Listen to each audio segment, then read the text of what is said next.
البيزنس هو العقلية والقيادة. شركة إنرون وعقلية الموهبة.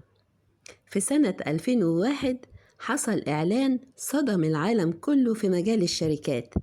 شركة إنرون اللي كانت نموذج للشركة المستقبلية فجأة أعلنت إفلاسها. طيب حصل إيه؟ إزاي الشركة كانت كلها وعد بمستقبل رائع انتهت بكارثة كبيرة كده؟ طب هل السبب كان سوء الإدارة ولا فساد؟ حسب ما كتب الصحفي مالكوم جلادويل في مجلة إن اللي حصل كان نتيجة العقلية. الخبراء في شركة استشارات إدارية في أمريكا كانوا بيقولوا إن النجاح في الشركات دلوقتي محتاج عقلية الموهبة.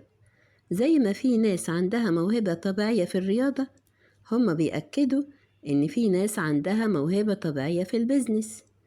وزي ما في فرق في الرياضة بتدفع فلوس كتير قوي عشان تجيب اللاعبين المميزين، الشركات كمان لازم تصرف كل اللي تقدر عليه عشان تجيب الموهوبين، لأن هو ده السلاح السري المفتاح للتفوق على المنافسين.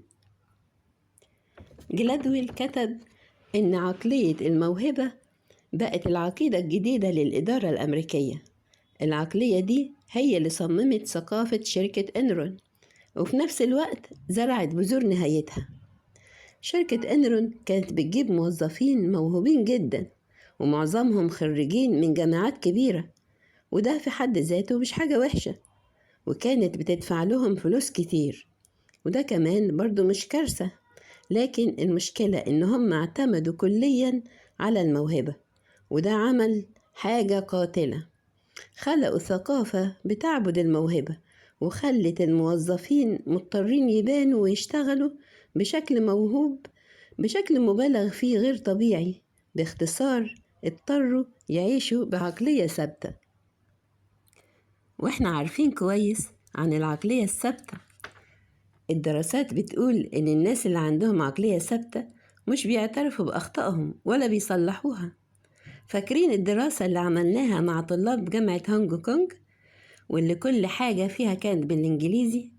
الطلاب اللي عندهم عقلية ثابتة كانوا خايفين جدا يبانوا قليلين، لدرجة إنهم رفضوا يسجلوا في كورس ممكن يحسن لغتهم الإنجليزية. هم مش عايشين في عالم نفسي يسمح لهم ياخدوا المخاطرة دي. وكمان فاكرين إزاي إحنا ممكن نحط الطلاب في عقلية ثابتة لما نمدح ذكائهم بس، زي ما شركة إنرون عملت مع موظفيها المميزين. الطلاب اللي عملنا عليهم الدراسات بعد شوية مسائل صعبة طلبنا منهم يكتبوا رسالة لشخص في مدرسة تانية يوصفوا لهم تجربتهم في الدراسة. ولما قرينا الرسائل اتفاجئنا تقريبا 40% منهم كذبوا عن درجاتهم. العقلية الثابتة خلت أي عيب حاجة لا تحتمل. جلادويل بيقول إن لما الناس تكون عايشة في بيئة بتقدرهم عشان موهبتهم الفطرية، بيواجهوا صعوبة كبيرة جدا لما صورتهم أو سمعتهم تتعرض للخطر.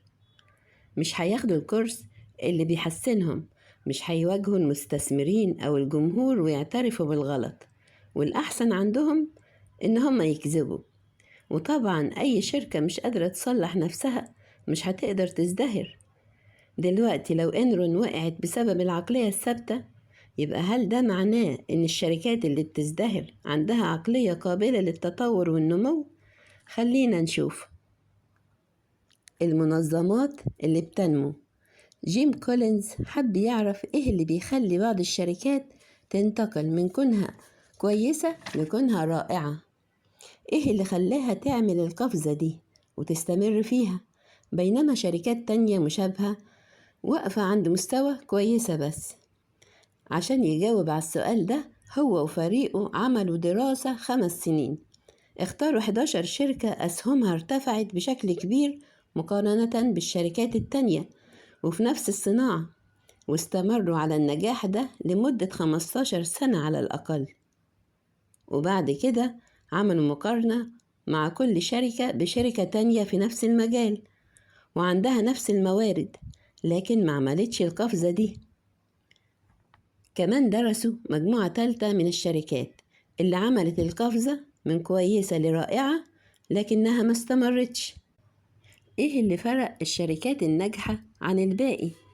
في عوامل كتير مهمة زي القادة مثلا، لكن حسب كلام كولينز العامل الأساسي كان نوع القيادة. ما كانوش من النوع اللي عنده كاريزما كبيرة أو بيستعرض نفسه وموهبته. كانوا ناس متواضعة، دايما بيسألوا أسئلة وعندهم القدرة يواجهوا الحقيقة القاسية، يعني يشوفوا الفشل في وشهم حتى لو فشلهم شخصي، وفي نفس الوقت يفضلوا مؤمنين إن هم هينجحوا في النهاية. طب هل الكلام ده مألوف؟ كولينز كان مستغرب ليه القادة الفعالين دول عندهم الصفات دي بالذات، وليه الصفات دي بتيجي مع بعض بالطريقة دي، وإزاي القادة دول اكتسبوها. لكن إحنا عارفين الإجابة، هم عندهم عقلية قابلة للنمو والتطور.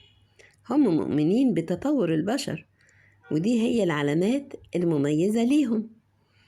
مش دايما بيحاولوا يثبتوا إن هم أفضل من غيرهم، يعني مش بيبروزوا ترتيب القوة بحيث يكونوا هم في القمة. مش بياخدوا الفضل عن مجهود ناس تانية، ومش بيحاولوا يحبطوا الآخرين عشان يحسوا إن هم أقوياء. بدل كده هم دايما بيحاولوا يتحسنوا، بيحيطوا نفسهم بأكفأ الناس اللي يقدروا يلاقوهم، وبيواجهوا أخطائهم ونقاط ضعفهم بصراحة، وبيسألوا بشكل صريح عن المهارات اللي هم والشركة محتاجينها في المستقبل. وعشان كده بيقدروا يتحركوا لقدام بثقة مبنية على الحقائق، مش مبنية على الأوهام عن موهبتهم. كولينز ذكر كمان إن ألان وورتزيل المدير التنفيذي لسلسلة الإلكترونيات كان بيعمل مناقشات في غرفة مجلس الإدارة سيركيوت سيتي العملاقة، بس المجلس كان بيستغل النقاشات بتاعته بدل ما يحاول يدي عشان يتعلم. ومع فريقه التنفيذي كمان كان بيسأل ويناقش ويضغط شوية لغاية ما يوصل لفهم أوضح عن وضع الشركة وإمتى محتاجة تروح فين. وورتزل قال لكولينز كانوا بيقولوا لي أنت المدعي العام، عشان أنا كنت بركز على السؤال، مش بسيب الموضوع لغاية ما أفهم ليه وليه وليه. وورتزل كان شايف نفسه شخص عادي شغال ومجتهد، بس قدر يحول شركة كانت على حافة الإفلاس وخلال 15 سنة يحولها لشركة بتقدم أعلى عائد إجمالي لمساهميها عن أي شركة في بورصة نيويورك. دراسة عن العقلية وقرارات الإدارة. روبرت وود وألبرت بندورا عملوا دراسة مثيرة مع طلاب الدراسات العليا في إدارة الأعمال. كتير منهم عندهم خبرة إدارية. في الدراسة دي خلقوا نوعين من المدراء، نوع زي مدراء إنرون ونوع زي وورتزل، عن طريق وضع الناس في عقليات مختلفة. وود وباندورا ادوا القادة التجاريين الناشئين مهمة إدارة معقدة، كان لازم يديروا فيها منظمة محاكاة لشركة أساس. في المهمة دي على الكمبيوتر كان لازم يوزعوا الموظفين على الوظائف الصح، ويقرروا إذا كانوا يقدروا يواجهوا ويحفزوا العمال بشكل أفضل. وعشان يلاقوا أفضل طريقة كان لازم يراجعوا قراراتهم باستمرار بناء على التغذية الراجعة عن إنتاجية الموظفين. الباحثين قسموا الطلاب لمجموعتين. مجموعة العقلية الثابتة اتقال لهم إن المهمة دي بتقيس قدراتهم الأساسية، وكل ما قدراتهم تكون أعلى أدائهم هيكون أفضل. والمجموعة التانية هي مجموعة عقلية النمو القابلة للتطور. قالوا لهم إن مهارات الإدارة بتتطور بالممارسة، وإن المهمة دي هتديهم فرصة يطوروا مهاراتهم. المهمة كانت صعبة لأن الطلاب كان عليهم يحققوا معايير إنتاجية عالية، وخصوصا في المحاولات الأولى، لأنهم كانوا مقصرين زي ما حصل في شركة إنرون اللي عندهم عقلية ثابتة ما استفادوش من أخطائهم. لكن اللي عندهم عقلية قابلة للتطور استمروا في التعلم، مش مهتمين بقياس أو حماية قدراتهم الثابتة. كانوا بيواجهوا أخطائهم مباشرة وبيستفيدوا من التغذية الراجعة ويعدلوا استراتيجياتهم على أساسها. بقت قدراتهم في فهم إزاي يوظفوا ويحفزوا العمال أحسن وأحسن، وإنتاجيتهم استمرت في الزيادة. في الحقيقة بقت إنتاجيتهم أعلى بكتير من اللي عندهم عقلية ثابتة. وكمان طول المهمة الشاقة دي حافظوا على ثقة صحية بنفسهم، وكانوا شغالين زي ألان وورتزل بالظبط. القيادة والعقلية الثابتة. على عكس ألان وورتزل، القادة في شركات المقارنة عند كولينز كان عندهم كل أعراض العقلية الثابتة بشكل واضح وكبير. القادة اللي عندهم عقلية ثابتة زي أي شخص عنده عقلية ثابتة بشكل عام، عايشين في عالم فيه ناس متفوقة وناس متدنية، لازم دايما يثبتوا لنفسهم وللآخرين إن هم متفوقين، والشركة بالنسبة لهم مجرد منصة لتحقيق الكلام ده.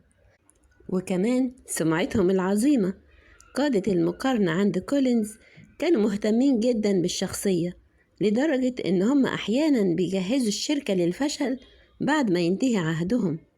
وكولينز كان بيقول في الآخر: إيه أحسن دليل على عظمتك الشخصية من إن المكان ينهار بعد ما تمشي؟